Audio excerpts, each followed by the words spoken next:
So when the portal opened, I think that's who went in, and then Sagara and Akasha are having their conversation. And I do like this one part before we try. By the way, I want to say one thing about this chapter before I even get into anything. I thought this was one of the best balanced chapters I've read in a while, because I thought in terms of everything that was happening in the contemporarily, so in the moment that we're in right now, we we touched bases with every single thing that's kind of happening. The stuff with Maruna, stuff with Ran, stuff with Aksha, stuff with I want to say Sempati. I remember maybe I'm forgetting, maybe that didn't happen, and stuff with Kubera, Lees, and Anna. So I thought we kind of jumped around really well, and it was a perfectly paced and a well balanced chapter. I love chapters like this. So I would agree. so Because shout out to that. it's one of those weird things. Is when we see these characters, you kind of realize, like, dang, it has been a while since we've seen these guys. Like, we're all at this 18, so like, even seeing Maruna, it's been a while. Yep.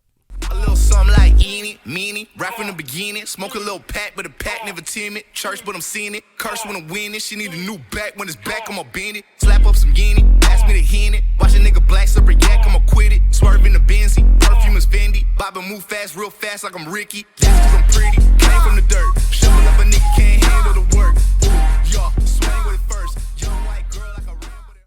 It has been. And Sagara was. How long has it been? Well, we did see her in the Anata flashbacks every once in a while. So And we saw like when her she got like, yoinked, after when she he yoinked somebody, who did Anata yoinks out of their hand? Like, give me that. Sorry, we'll go ahead. Yeah, but no, but there was also the point. I think she also did have a. Remember, she have a conversation with it wasn't with Maruna, I think, in the space beyond. Oh, you're time. right. No, that was true. She was. I think she was there. And then that's when they were like, she was like, I still have a few things to do. Mm-hmm. So yeah, okay. Yeah. But I mean, that's still a while ago. It's like half a year ago, I think. Oh, she said, oh, nah, Sagra was ready in the Sura realm. She was talking about Senpanti went to Willar. Oh, well, no, I was wrong. My bad. That's true. Wait, hold on. Let me go back. You just what? You saying you cooperated with the Tarak and opened another passage? That's right. I already used it once to send with Maruna, so why should I use it again? Oh, I guess. Okay, I guess the implication here is that if I sent one child through that passage, I would send another one. All right, so fair enough. All right, so maybe there was that. So that's on me then. Disregard what I said. But what do you think of Sagara's warning here about the Taraka leader, clan leader? Where That it's was like interesting. it was like I didn't warn you about this because this is some like theory that I have, which means to me she's talking about experience. Right? Yeah, dude, this is why I say like I have to go back and read because every time I go through this, I'm like I feel like I'm just stupid because I just don't remember events. And this is one of those things where I have to go back and I'm like, I have to remember like the timelines for the outbreaks of the battles within the Shura realm and which Nastikas fell at which time and which clans are really getting rocked. So I'm trying to remember because at this time, the Snake Clan is weak. That's why they kind of did the team up at the beginning of season 1. Yep. And I can't remember how because what's the blonde hair snake dude's name? Monsavan? Oh, Massivins. How did he die again? I don't remember how he died. Let's look it up. Keep going though. I'm trying to remember if he because I think he died in like one of these wars. So I'm trying to remember, but I can't remember if it was Taraka that. I don't think it was Taraka because I don't think Tarakas were like that prevalent yet. What do you mean? These timelines are so jumbled in my head right now. Do you just mean Ashvins? Sorry, Ashvins. Is that the one that wears the mask? No. That's a lower Zen god. Because now I don't know what you're talking about. He was the third. He was technically the third strongest Nastica, but he was the second king because the redhead dude became a woman and said, "I don't want to be king." Oh, yes. See, yeah. Anytime someone says he became a woman to not do it, I always remember after that. Okay, no, good point. My bad. Yeah, so I think it was Mossavins was the blonde hair snake guy. He always used to wear the second king of the He looked like clan. Yeah. he looked like Slade, kind of like Slade Wilson. yeah. No, you're talking Mana about Savan. talking Mana about- Savan, thank you. Yeah. You're the second king, right? Of the Nata clan, or the third king, or second king? Yeah, second king, I think. So we don't know. That's what I'm just trying to remember these timelines. I'm trying to remember if she would have actually had an altercation with them yet. Mhm. But someone brought a good point. Maybe she had the Oracle at this point. It's not impossible. Hmm. But I just thought that, like, open the path towards Traka right now, the human realm. What? It's like, yeah, it's like she said she would go to the human realm and help my daughters personally. It's like, you believe that? I already opened it. I already opened it once. Why not? So let's let the snakes in. Why not trust Taraka? In fact, Taraka could be more reliable than you snakes. Although our hostility with you is long running, that is not the case for the Taraka clan. Garuda and Taraka had a child, talking about Utah. And he's like, yo, that very child ate your daughter. And he's like, is that anything special? And talks about, like, how many of my kids have you eaten? And can you say that you've never eaten one of my kids? I said, fuck me. That's crazy. I love the portrayal of Nasticas, bro. They really do. They're such a good representation of, like, a different, like, powerful species. It's like, yeah, we have kids. We be eating each other's kids. We be living. Yeah. Kid is like this. If there's one thing that I always thought that Kubera did really well, it's just to kind of show the difference between how the races and different beings operate and go about things in, like, their daily lives and whatnot. Like, it's just such a good and stark contrast. Like, I always like it because I'm like, humans, ancient humans, primordial gods, Suras, so to speak, right? Then even with all of those, there's little hierarchies, and even we start adding quarters and halves. And I'm like, such a good job differentiating all those things. But yeah, you will regret it, Akasha. My warning about cooperating with Taraka right now was not solely based on a guess, which means I thought it was based off experience, or maybe. So that's kind of how I saw it. So, anyways, let's keep going. Yeah, I really like that too. No, man, Korrigan's not real, bro. So let's go to Senpati area here. Talking about the magicians being able to take out the Suras and whatnot. North of the Temple of Destruction, eliminate all places that can be inhabited by humans. And Jibril says something very interesting here, where she tells the kids to hide somewhere, essentially where humans would not be able to survive, so to speak, and you'll be safe there. She's staggering, so obviously, maybe the vigor or a lot of the magic she used and stuff that she's doing is getting to her. And she's like, I literally just have to survive this night. If I can survive this night, when I die, I can earn 10 years for this land. What did that mean? Yeah, that was crazy. What did that mean to you? See, I don't know, because it's weird when you're saying survive versus, like, taking out a threat. If she was like, there's something specific coming here that if I kill, we're good, that makes sense. But when it's like, if I can just survive, I don't know. That makes it so much more gray. That could really be anything. Because is it one of those things of, like, like when, like, you have, like... Would Terra have fallen if she didn't survive this night is something that I'm thinking. Yes, I think so. And then with 10 years, it's at least, somehow, some way, Brilith will inherit my role or something, and I know if I survive in 10 years. Like, I wasn't sure how to do it.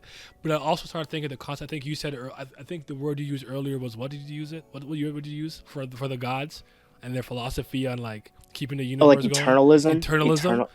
Yeah. I started thinking about that a little bit too, because I'm like, are you just trying to prolong stuff without thinking about how good the years are? Because if someone said you can live 1,000 years in general, or 100 good, meaningful years, I'd probably choose the 100, honestly.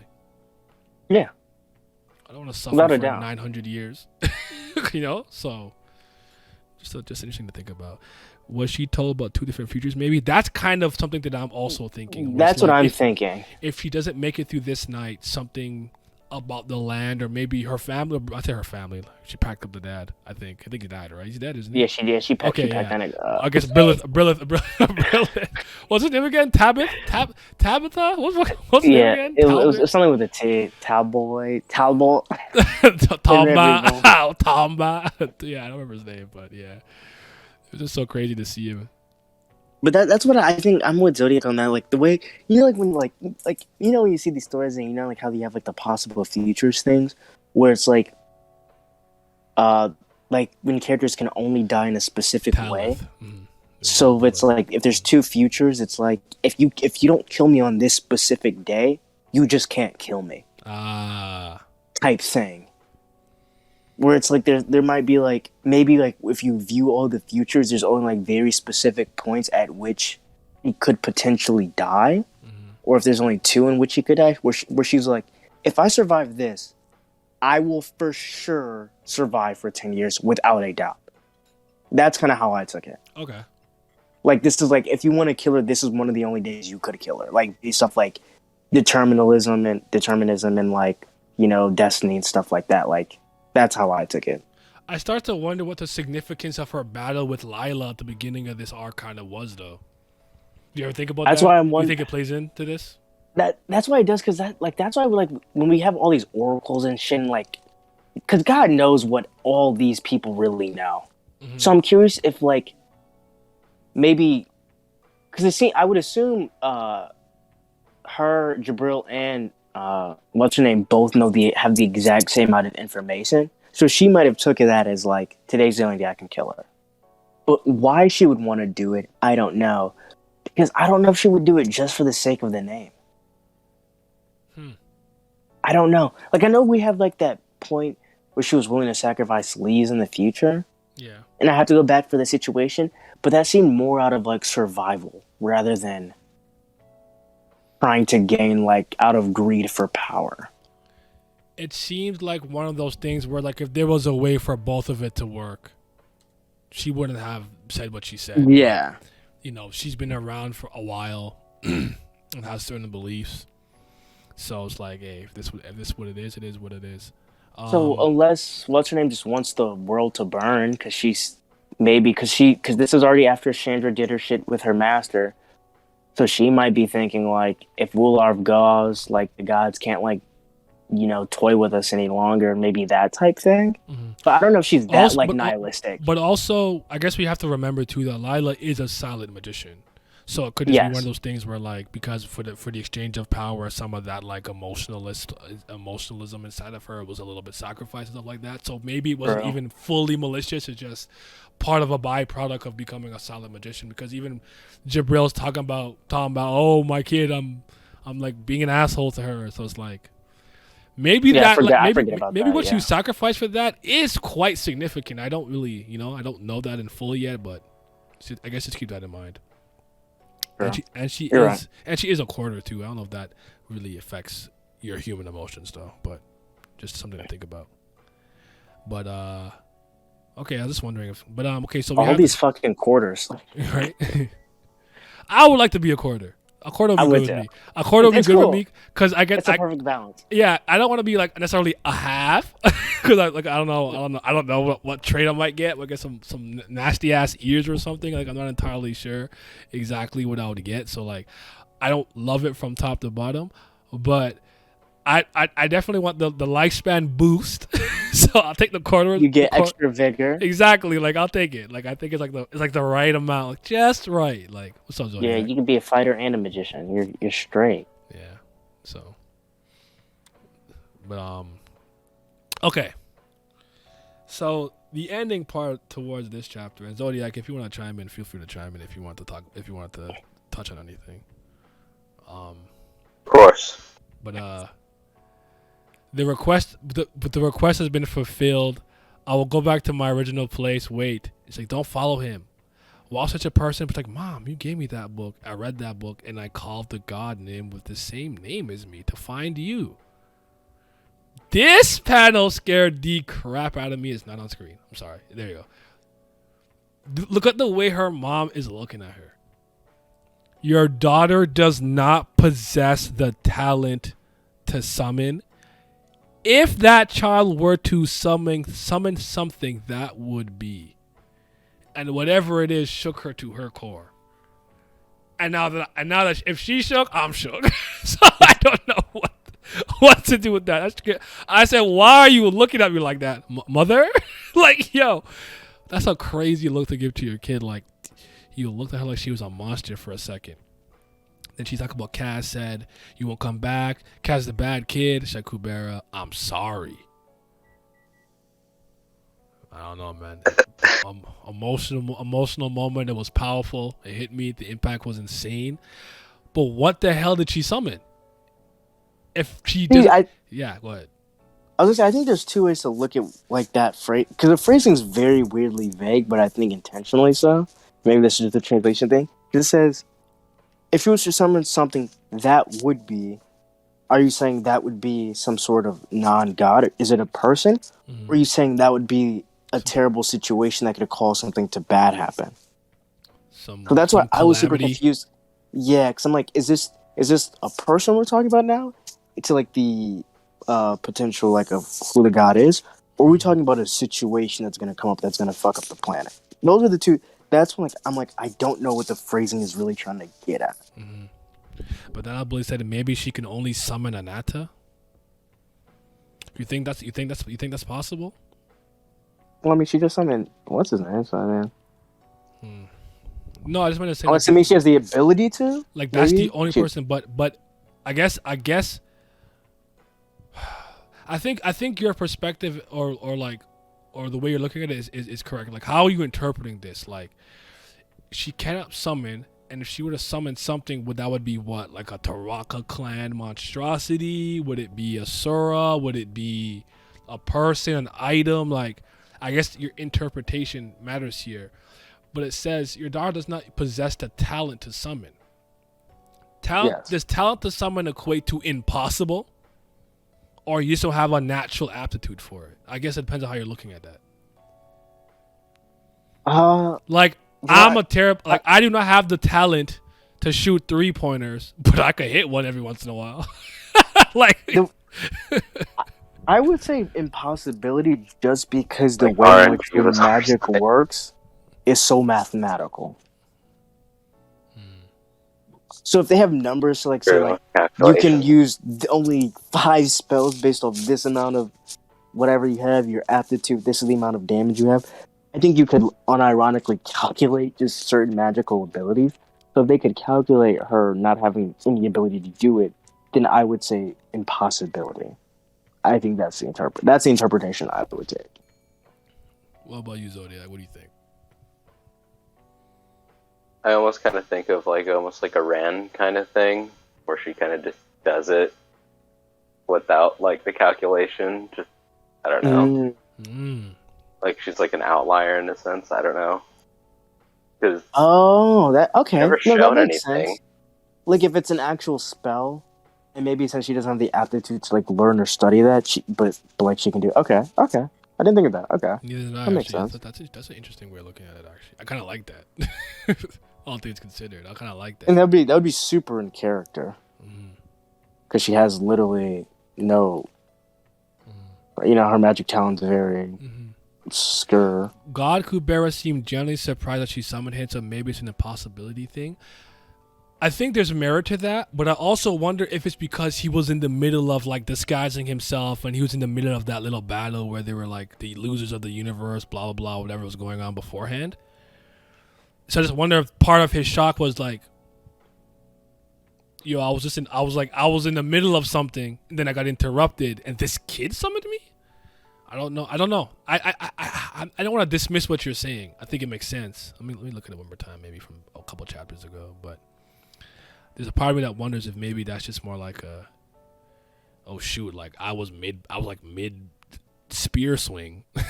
And I got summoned. It's always so weird because you never know which gods are which and which ones have been to the future and which ones know what they know. But it's like whenever Kubera's involved, I'm always under the impression he knows everything at every point of time. So anytime I'm just seeing him shocked, I'm like, I definitely won't get it if he's shocked.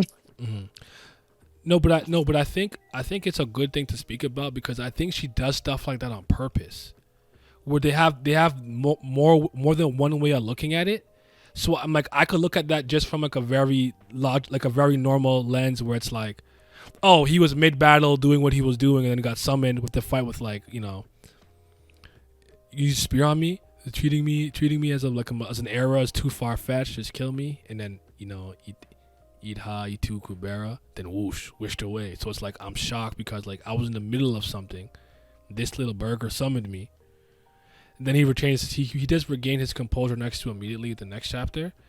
But I think she does stuff like that because you can look at it in two ways. It's like a double entendre, if you will, And I think that's a really good way to subliminally hide whatever the true intention of what you wanted to do with something. And after he's like, was the one who cast the spell, was it you? That's impossible. The feeling I had just now was totally different. Moreover, you don't have the talent to summon. Someone else would have done it in your place, so tell the truth. I'm not lying, I did it. I just did what the book my mom gave me said. It's true, and it's blah, blah, blah. I wonder if it's true that for whatever reason, she didn't summon him.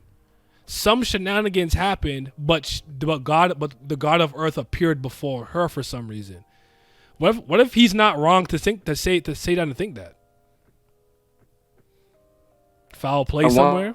I don't know. I wonder if maybe all the Kubera magic going on, maybe she's empowered with the shit that Jabril and Lila were doing, and maybe that was I don't know. Wait. Jabril summoned Kubera before, right? Oh, you asked me if she's the one who summoned her that first time to fight. I think we actually think you're right. We thought it was gonna be Agony, but it was Kubera, right?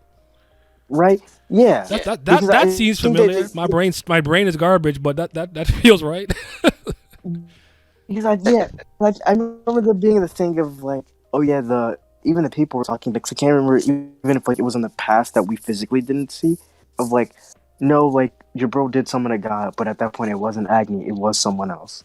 And I think we recently saw could have been Kubera. Kubera was the one that we saw. That's why we were even on the planet to begin with. No, but good point in the chat. Why did he doubt her there? Didn't he use insight? Was insight not working for some reason? That's a good point. Sorry, keep going. Insight works on Kubera too, right? Yeah, because Agni. From what I know, but what if there's something special about that circumstance where he couldn't use it? That's why he asked. I don't know. Because he said don't lie. Like I think if did you summon me? Like yes I did, and I didn't. You just know. But he had to say like don't lie. And then she threw a temper tantrum. Like you can't talk. Oh, this is super crazy. And I promise you this makes no sense. Let's say Kubera is already like, I don't know, tapping into or like a Nada at this point in a weird way. I don't think that's a crazy thing to think. Honestly. Because of the way like it could be this weird subconscious thing that she tapped into. Because of her fear or like of losing her mother, you know, like that I don't know. It's not I wouldn't put it past it. Even look at the way she's looking at her. Because if that child were to summon something, that would be a Nada. Mm-hmm. It works like grammatically. Like a Nada is the one that's summoned. And the Nada was like, "Hey, Kubera, come here instead." All time was stopped. No one got to see or know. What's the Kubera's already kind of like the vessel right now, but like somehow when Willy Wonka stuff happens and Nada. It breaks and Nada goes back and they have to reform the vessel, but no one knows Nada was already in the vessel. I don't know. That does seem really convoluted. But the stuff Kubera, like Lee's is doing right now doesn't make sense. Time, Lee's. Time, wizard. That came across my mind too. Yeah. I already said I think Time Lee's already has a Nada's power. Because she was already physically a physical monster, and she like beat up. She was like toying with stage 4 Yuta, like it was easy. So like, I don't know. Maybe Lee's has always had a Nada in her, unironically. And while we're here, it makes me think of the very like prelude to season 3, where it kind of looks like. What looks kind of like Asha, but like Anada combined, but then like Kubera's like eating someone or something to like get back up or some shit. I don't know. I'm trying to remember how it looked. It looked fucking weird, but it looked like they were fighting each other. Is that? I'm trying to think. Dang, I'm trying to remember. Oh, that's not. Because I'm trying to imagine how going from where we're at, how that's going to lead to that point. Because I'm like, what the fuck is that? I don't know, because I do think like, about the connect to the beginning Asha of the story. has a sort of return. Yeah. Yes. It's hard to say. I don't know. Because I thought about something. Wait, how does... Are you asking how Rao ties in? How does Rao tie in? I I suppose. think Rao helps create Lee's, I guess. That's how I see it. Or he was just a tool to do it. He's super powerful as a human. And he could already take in Anata sins partially. I don't know how much of what Rao was doing that Anna was ever truly aware of. It seems like a lot at this point. Because that's exactly what I'm saying. Like with the way that, unless they were both hiding something from each other, even with their procreation of Kubera or creation of or Lee, sorry if you will, they were both hiding something from one another. But it seems to me that some knowledge to some degree had to be shared amongst them for her to have like a connection with a version of the god of Earth already or something. I got some Anna's. I don't know. The crazy part about it is there's still a lot more about this chapter to go through. At least two major things to go through. But I was just like, I don't know. But that was a really good moment. I just want to see how it's going to play out. But Anna, I feel like you're a bad mom. I don't know why. I'm looking at you with the squinty eyes. All right. So, yeah, you know what? I think I might take the theory that Anat is actually already in Lee's. I think I might take she's already the vessel. I think that might be my new headcanon. Okay. I think that's why like all the shit Cigar and them are doing is like worthless, because she's already containing Anata's power. With the name, you know what? That's my new headcanon. With the name, having a name and everything too. It wouldn't be that crazy. So, as far as I'm concerned, we get back to Kalavinka and Rand looking around. And after Rand is actually listening in the conversation with Jibril and stuff, and then after Kalavinka comments that you have good ears and good hearing as expected of a Yaksha clan member. And there's a ruin where no humans are living anymore. Weak humans can avoid further attacks by just hiding properly. Guess we have to leave here for the sake of these children. And basically, like, are you gonna kill the enemies that you see? She's like, yeah, I don't quite understand. Do you not care about her clansmates? I think we have a little interesting moment here. Kalavinka basically doesn't see herself necessarily as somebody who must dedicate her entire life and being and soul, purpose to the Garuda clan, because she spent very little time with them. Almost to the point where she's somewhat divorced herself from that community. I don't think she doesn't care about their well-being or whatever, but I thought it was an interesting contrast to Maruna, where I think Maruna has a bit of a very hard dedication to his clan. Would you agree with that? Would you guys agree with that? Yeah, 1000%. Yeah. So I like that. Yeah, so what about being against it? Compared to the time I spent with them, the time I spent with humans and gods was much longer. In fact, my identity as one who belongs with the Garuda clan has long since faded, yada yada. Then Rand thinks about the totality of time spent that he's actually has gone through with all of these time shenanigans, and he's like, I have spent longer with Suras than I have in human society. But he's like, no, I'm human. No matter how much time has passed. And the way that Kalavinka's like, you're obviously a Sura. You're like, no, I'm human. I wonder if he's fighting to hold on to his identity as a human. Do you guys think that he's having or could have an identity crisis? That was happening here? I think so.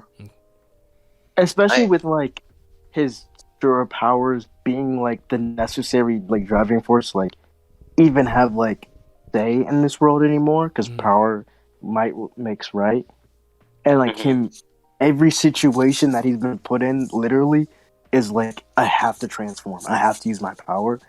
His human side just isn't benefiting him in any way, and it's not helping him really connect with people, because the people he cares about don't exist yet, or his kids don't exist, or Rand is gone. So yeah. What about you, Zodiac? I like that because that brings up a train of thought I had rereading episode 16. I don't know what you guys talked about on that, or if you guys did talk about that. I think I did that one on my own off camera. So, but yeah, go ahead. Yeah. Okay, because this is one of those things. I'm gonna preface this now that, like, as I talked about it, I don't know if like I'm thinking too much about the story and I like contradicted myself, so I kind of stopped my train of thought part way. But the idea is that equipping the pledge token to his heart kind of like helps him surefy more, because it's always referred to as Yaksha's heart. and it's kind of pointed out by people that his heart's different and not part of him as a human, and he's only a quarter.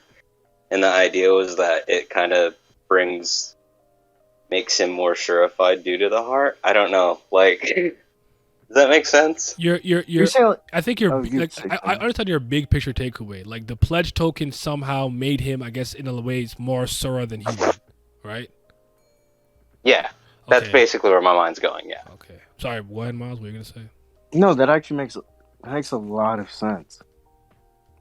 I But I was gonna say do think nothing. the Okay. pledge token did something significant to him. I'm not sure what it is yet. And Yes. and there is that moment where he comes back in the past. I think was it against Brilith and stuff, where he looks like menacing. Like I'm still waiting for that like moment. But anyway, sorry. Go ahead. Yeah. Brilliant looked at him like she looked at like some ancient beast, and it makes sense because the pledge tokens literally make people go up in stages. Yeah. But Nastikas don't have stages, and because Rand's in a weird state if he's a quarter, but also a Nastica at the same time because of the heart. So, because I feel like it wouldn't be one of those weird things of like with the pledge token makes them technically like a half making it, but it seems like maybe I don't know because it's such a weird thing of like difference of like quality of like bloodline. That like I don't know if it's like it helped fuse the bloodline more in his body, so he's just a stronger fourth overall, or like what's happening. But I do agree with you both that like it definitely did something with it making him more sure overall, even just as a baseline. Yeah. I think the way that the world is gonna perceive him, he's coming across as more Sura in nature than human. And I think he's trying to hold on to the identity of human. I don't think there's anything wrong with that, but I don't know if that's particularly important as long as he's Ran, you know? I think that's more important than him being human, is just him being Ran Sairafi, the person who cares about his family and his kids. But I do think it is important for him to have this because he's hated his fourth side for so long. No, this is a good moment for him, especially knowing what happened with his mother and whatnot, right? And with his bro and everything that happened, right? So like, this is a good. That's what I think it's a great character moment. But I'm just saying, my personal opinion is that at some point that shouldn't matter. That shouldn't matter to him that much. Oh yeah. That's I all. agree with that. I agree. It's my personal opinion. Kalavinka, she was with humans before she became a fourth stage, right? Or was it after? I don't know, but I know she spent a lot of time with Vishnu. Then after with Vishnu, she was mostly on her own. Because I was going to bring up my question with her speaking about Maruna. Okay. She didn't speak about Maruna, but this is her talking to Rand about, like, I spent more time with humans. I was going to say, I'm curious as if, like, because she was with humans before she reached the fourth stage, that she's more loving of them. Because Maruna's, like, personality and values and nature was so set in stone because he was already fourth stage and had no interactions with humans that it took so long for him to come to terms with like actually liking them. So you think if you're at an earlier age in your Sura transformations and you engage with more races and stuff like that, by the time you get to a later stage, your opinion on them won't be so like set in stone? Yes. Okay. Yes. I think that makes sense. I like that because that would be the major difference between them, anyways, and which would play into their attitude. That's all we can go off of for the most part. So I don't think that's the most probable answer in my opinion. Because that makes sense with also Nasty because we're already I like think she was second stage, but second stage is still not like what's she right now? Fifth or fourth? she's fourth. Okay, so maybe with third with 2, 3, and 4, she spent that more with like gods and humans or whatever the case may be, or alone. Go ahead. Because it makes sense also with Nasty because they're also like super like ancient and that also explains like why they're so hard on your ways. Like the higher in stage of development, the more like in your like way of what you are, and it's like impossible to like change yourself. That's why like they say like Nasticas are literally the same after 25 million years, and like them changing how they view people or things, it just isn't gonna change. That's why people have given up on Ganhavra. But that's why I'm curious if the Rakshas are better than them because they can, but you just have to get them at an earlier age. It's an interesting thing to think about, honestly. It kind of plays off would it be an idiom or whatever, the saying that like the older you get, the more stuck in your ways you are, especially if it's been successful for you. So by the time, like they say, like the older you are, the more of yourself you're just gonna be. So like by the time you're like 60, there's like no changing you, you know. So Not an each old dog, new tricks type thing. Yeah, because if you guys think Maruna was stage 5, like let's just say like for some weird reason, he reached stage 5 for some other reason, not interacting with humans. Do you think it'd be too late for him to ever like humans at that point?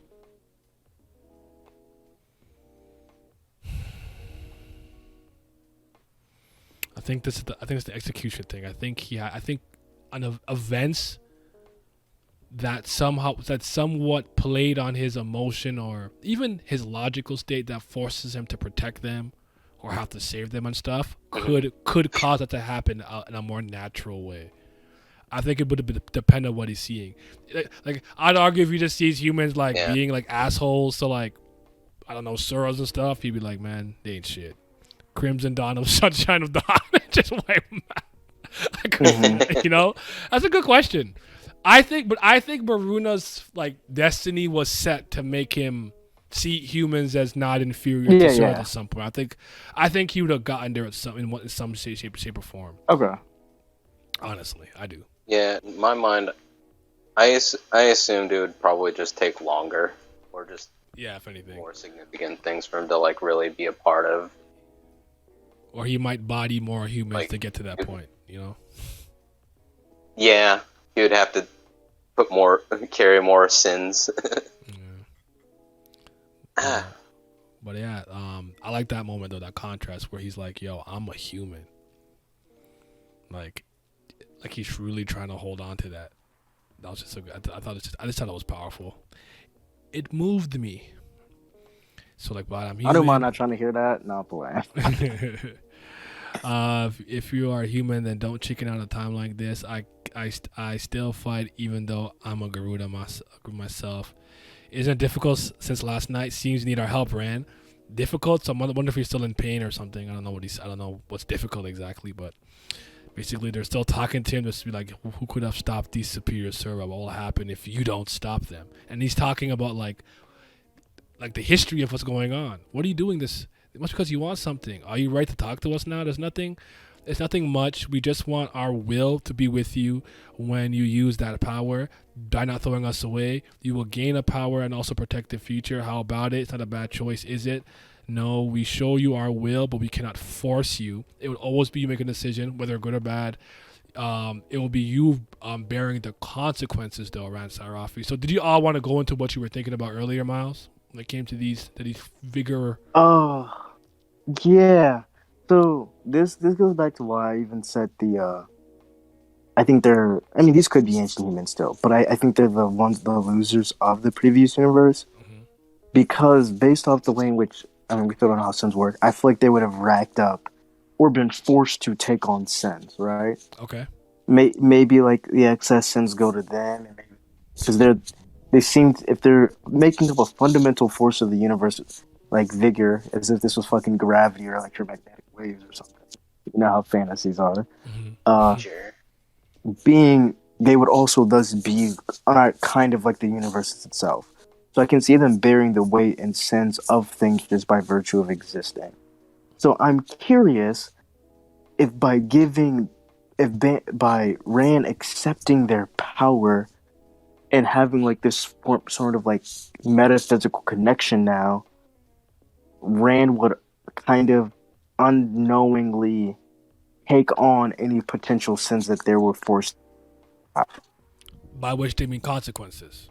Yes. So that's why I wonder if this is their way of getting rid of their sins to then be able to do whatever they need to do. Maybe revive, maybe exist as some other thing, come back into existence. Reincarnate or something, I don't know. Yeah. And they're letting Rand be their scapegoat by absorbing their sins. That's honestly that's how I saw it. That's really interesting because I think for me to kind of have a I'll throw it a headcanon. I'll do it. I'll stop being a cow with Kubera. I'll throw out my ideas even if they're awful at this point. Yay. But he said yay. But I think one of the most important questions to ask yourself, I guess, is why Rand?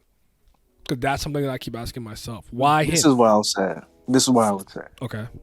We don't know the limits for what creates a strong container for a vessel. There's some things that seem to be constant though is strong, like a strong body and strong vigor. And I say that because Anata, as the strongest being in the universe, his physical strength has been noted specifically to be insane. To the point that, like, I don't know if this was the author note or something, but wasn't there something of Anata would be able to beat 5th stage Yuta with bare strength alone. Mm-hmm. So we know his vigor is off the charts. Rao leaves as a human, a fighter who mainly used vigor, and was able to contain some of the sins of Anata, which is an insane feat. Rakshas have their own thing, but Maruna had to turn to stage 5 and increase his physical power in order of Transcendental to take on sins. Kubera leaves, who we assume is some form of vessel also, is a vigor machine as well. Okay?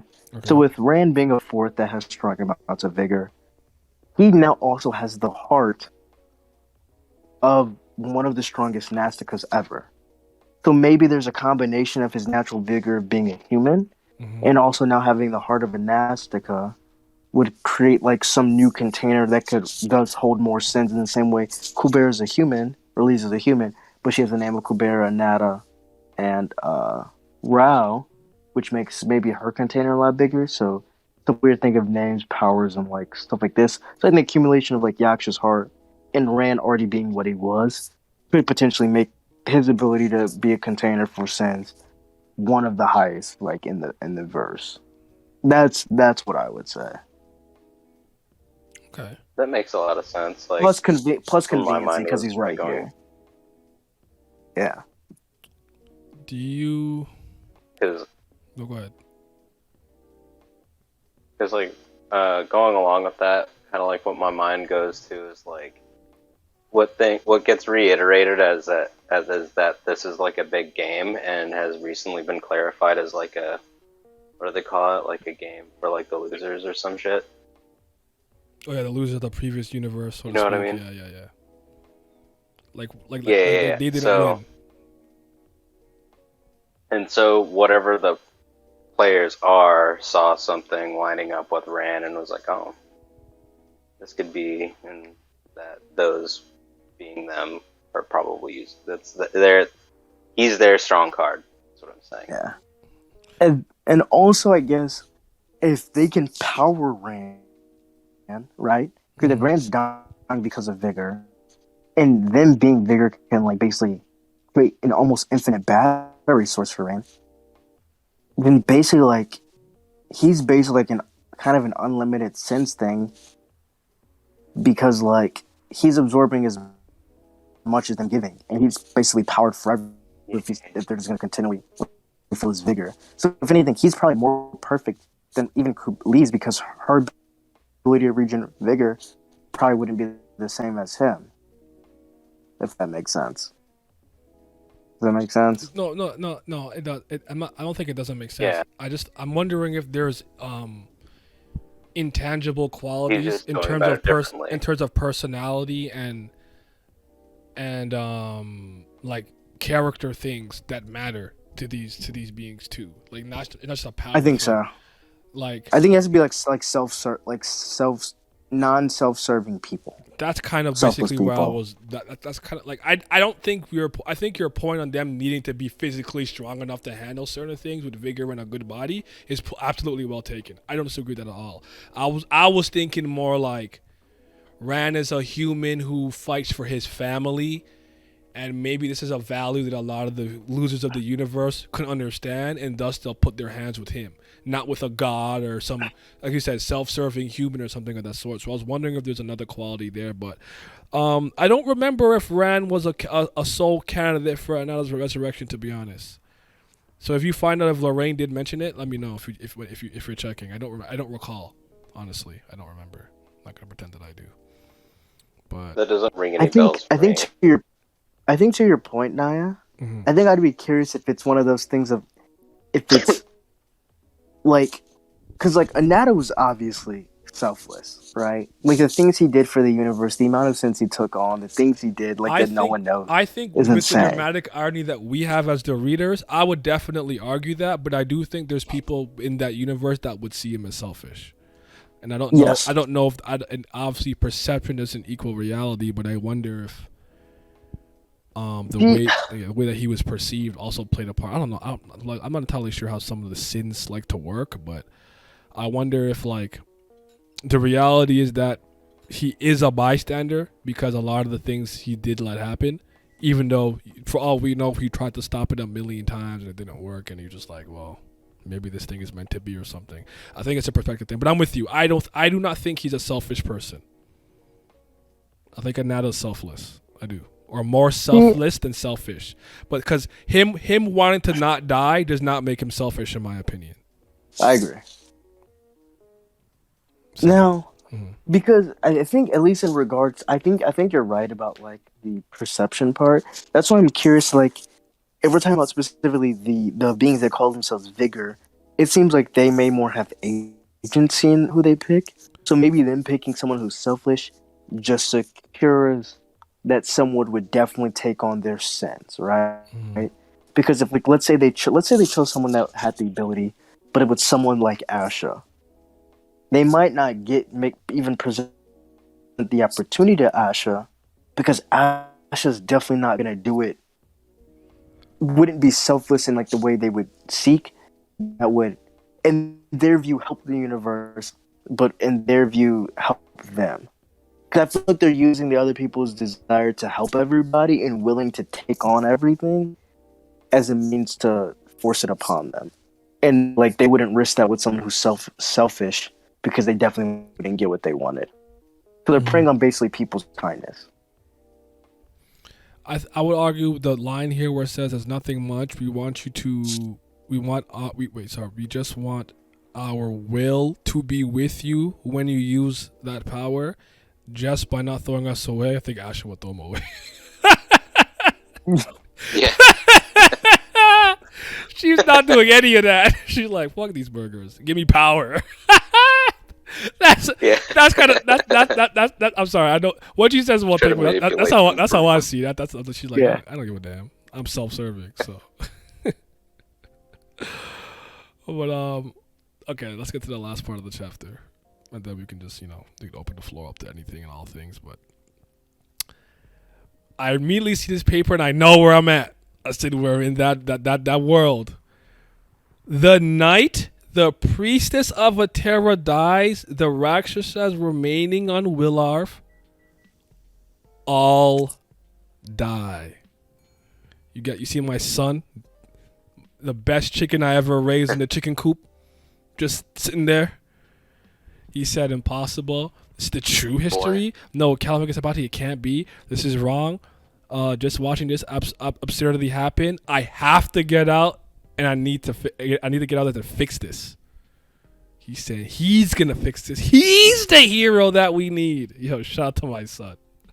I love you. You're doing great. Keep going, baby. I thought this was a powerful end. Best chicken, best Birb. I love him. Real Garuda clan king right here. So I guess from what it seems like, like maybe some potty might kill Jabril or something. It's possible. And that's the issue. And he needs to separate them. But shout out Maruna, bro. No, I don't know. But I love that I love here. He's not being calculating. He read that and he's taking action. He's learned. Look at him. How's he getting out of there though? Akasha?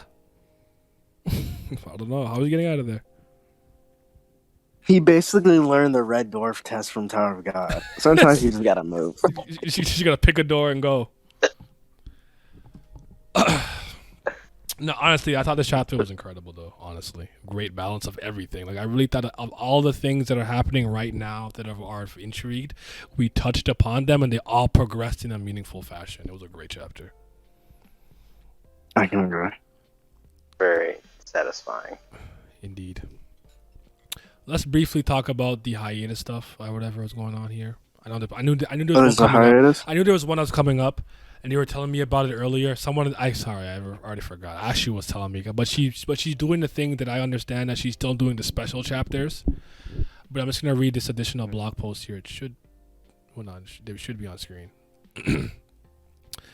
Additional blog posts. I've been posting only afterwards and no other kinds of posts. So some of you were bored. Apparently, there were even people who were worried, asking me if I was okay. LOL. Also making miscellaneous posts. Nothing of the ordinary is happening. I merely draw Kubera as I always have, except I don't have much free time as I had before. So the next printed book is being talking about the books being printed.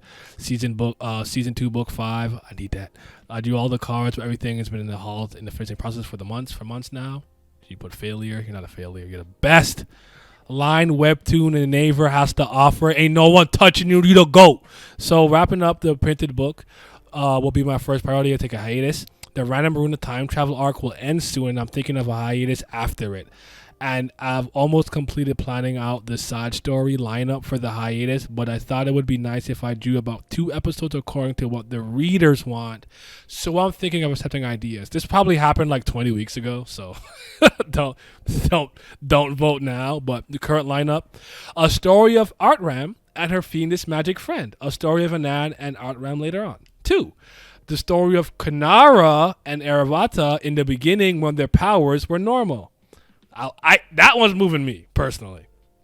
3. The story of Shuri and Yaksha and his mate. 2 episodes. I'm okay with that one. Yeah, we need that. Okay. You had me with the other 2, but now we need number 3. Okay. Kadru's life story. Then 3 just says classified 3 episodes. These are the ones already confirmed.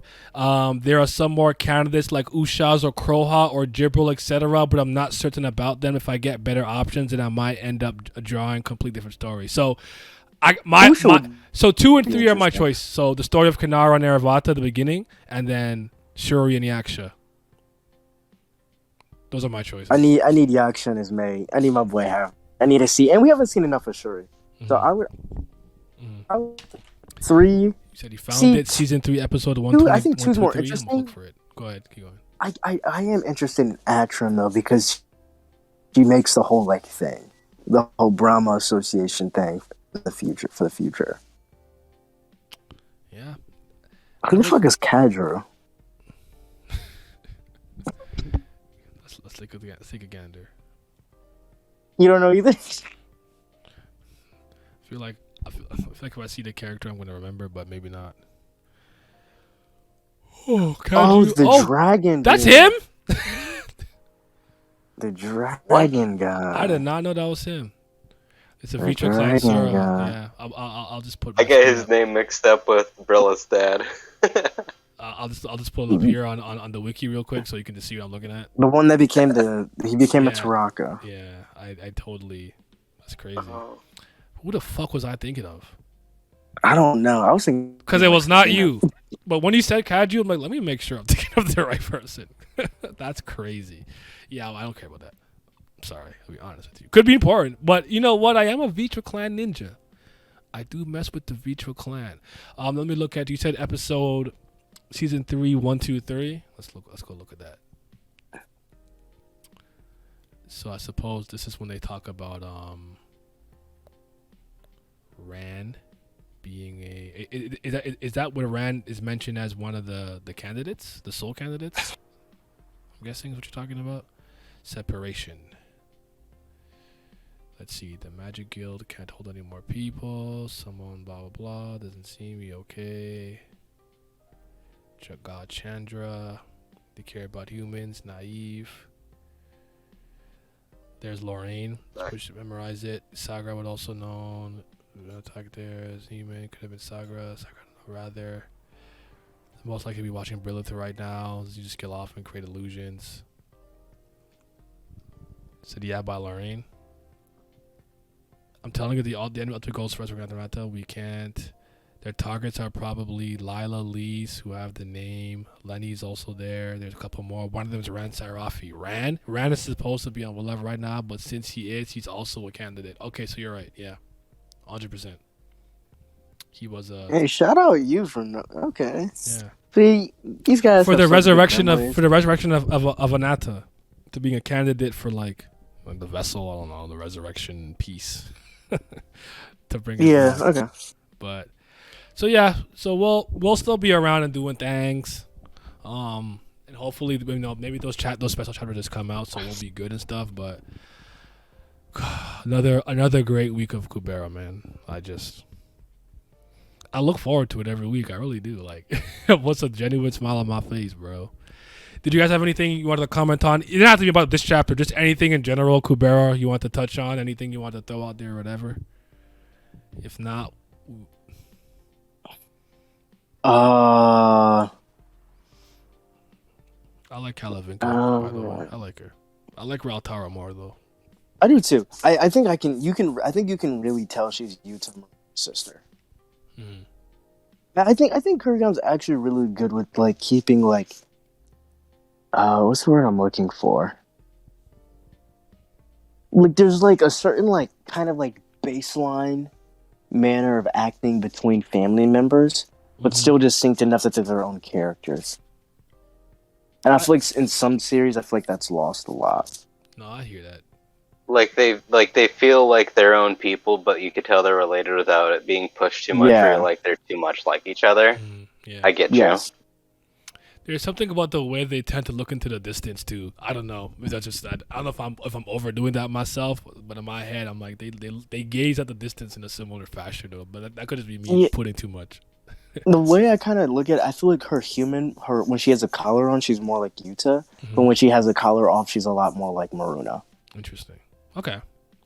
A good balance of the siblings there. Yeah. That's what's up.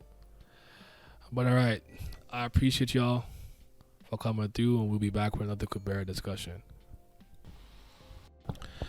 I apologize for this impromptu, really weird Patreon screen, but the month is almost over, and I really don't want to make a new one just for it to change in a couple of days. So just give me like 2 videos for it to look ghetto like this, and then we'll be right back with the original Patreon page. But shout out to everybody that's been supporting me from all 3 tiers.